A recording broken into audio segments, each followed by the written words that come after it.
Bismillahirrahmanirrahim. Assalamu alaikum. Good morning, good afternoon, good evening to my viewers. Welcome to the new lecture, that is lecture number 8 of IT Need Assessment and Technology Evaluation course. In my last video, I have discussed about the four frames of organizations that can help the stakeholders and the project managers to track the project, to deal with the project. And there is very much importance of project stakeholders or over any project to run any project successfully. Stakeholders are the people who can secure resources for the project manager, who can help the project manager to win the project or to have interaction among the team members in terms of involvement. So project manager must take time to identify, understand, and manage relationship with all the stakeholders, and using the four frame of organizations can help to meet the stakeholders needs and expectations from the project. So stakeholder is any person who has interest in the project, involving the customer, involving the investors, involving the software company. Senior executives are very important stakeholders. What helps projects succeed? According to Standish Group's report, there is a book, A Recipe for Success. Executive support is very important. User involvement, experienced project manager, clear business objectives, minimum scope. We should not have broad scope, and standard software infrastructure, firm basic requirements, standard methodology, and reliable estimates. Need for top management commitment is also very important, and several studies reported that with the help of commitment of top management or the stakeholders, it has huge impact over the success or to achieve success in the project. Top management can help project managers to secure adequate resources, get approval of unique project needs in a timely manner, and receive cooperation from the all levels of management from the company or at the customer side. Need for organization commitment to information technology. If the organization has negative attitude towards IT, it will be very difficult for IT project manager to have successful project. There is a need of chief information officer at high level of management. It will help the project manager to in order to deal with the stakeholders and with the top management of the company. And assigning non-IT people to IT projects also encourage or improves the commitment. Need for organizational standards. Standards and guidelines help project managers to be more effective. Senior management can encourage the use of standard forms and software for project management, the development and use of guidelines for writing project plans or providing status information. Creation of project management office or center of excellence is also required. Project phases and the project life cycle. We have life cycle in all the field of our life, including the projects. So project is a set of interrelated activities to accomplish a task. So project life cycle can be a collection of project phases. We have different phases in different industry or different companies, but there are some common phases. We have concept, development, implementation, and support. The concept and development, we have project feasibility. We consider project feasibility, including the economic feasibility, technical feasibility, operational feasibility, schedule feasibility. And then we have the development. We develop as per our plan. And then you have project acquisition. We implement. Implementation involves the deployment, maintenance, and then the closeout of the project. So under the project feasibility, we have management plan, we have cost estimations, and we have WBS, work breakdown structure. In project plan, the cost, budgetary cost, and then the levels of management in terms of work breakdown structure. Implementation, the last work package, cost estimate, performance report, in closeout, completed work, lessons learned, and customer acceptance.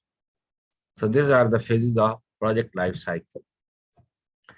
And then we have product life cycle. Product can have projects, and the product is the ultimate domain of software companies like Microsoft, like IBM, like in Pakistan, NetSol Technologies, IT24, Technologics, NextBridge. They all have products. And products also have life cycles like the other items in the world, other field of life, including the humans. System development life cycle is a framework available for the products. So system development life cycle, we have methodology, we have SDLC, and methodology is the standard procedures in a company to develop, maintain, and replace the software system, or to analyze, design, and implement the software system. Whereas SDLC, that how you customize the methodology, how you tailor the methodology in a specific company to implement the methodology. So it becomes their custom, or they becomes their tradition. So system development lifecycle is the framework available for the development team to develop the project, to maintain the project, to replace the project, and they are the information systems. These are the results of the projects, and system is the output of a project. That system can become product of a company. So system development project can follow predictive models, and we have adaptive models. Predictive models are also called traditional methodologies, and we consider the scope of the project should be very clearly defined, schedule and cost can be predicted. And then you have adaptive models. Adaptive models are called agile models or the modern methodologies.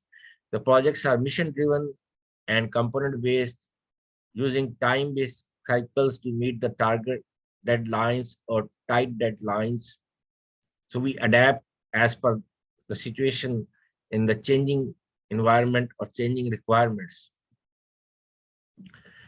Under the predictive life cycle models, waterfall, spiral, incremental, prototype, RAD, all methodologies are there, and including the rational unified process methodologies, that is also predictive life cycle methodologies. So waterfall is the most common and the oldest methodology that is existed in the software industry, and it is also called linear sequential model. It is also called waterfall model. It was proposed in 1970, and this methodology has its specific coverage or specific implementation. It is suitable for those projects when we have very clear-cut requirements and project is similar to previously completed project, or it is suitable for safety critical projects, it is suitable for research projects. So we have linear stages of system development, and every phase is going back to the previous phase. And because of that, there is a lot of verification, and it needs time and cost, and that is suitable for research oriented projects, R&D projects, or safety critical projects where human life risks are involved, or requirements very clearly defined and it is similar to previously completed. Then waterfall methodology is the suitable methodology. After this, we have prototype methodology introduced, because in the waterfall, implementation is at the end. So we have project identification and selection phase, project initiation and planning, analysis, logical design, physical design, implementation, and maintenance. So implementation is the second last phase, and the customer can see the working version only at the end of the project. And if it is not as per the requirement of the customer, project may fail because you don't have time to redo the whole project from the scratch, you will go back from the project initiation and planning, analysis again, logical design, physical design. So for the commercial projects, waterfall methodology is not suitable. Because of that, prototype methodology was introduced to address the limitation of waterfall methodology. Prototype methodology, prototyping means the demo. So prototyping methodology has three phases: listen to the customer, develop a demo, and ask the customer to give feedback, to review. And when customer is reviewing, you are again listening. So then you have two models under the prototype. You have throwaway prototyping and you have evolutionary prototyping. In the throwaway, the first demo, once you develop and after the customer has tested it, you throw it and you redevelop the demo from scratch. And the evolutionary, you keep on changing the first demo as per the feedback of the customer. So like listening, develop a demo, rebuild, list, and ask the customer to evaluate. When the customer is evaluating, you are listening and you keep on improving the same prototype till the customer approves. And then for the next release, you again use the prototype. So that's the concept of prototyping. So prototype is not suitable for the commercial projects as a standalone methodology, and it is the most widely used methodology that is integrated with other methodologies like waterfall, like RAD, like incremental. That's enough for today. Thank you very much. Jazakallah khair. May Allah bless you. Assalamu alaikum.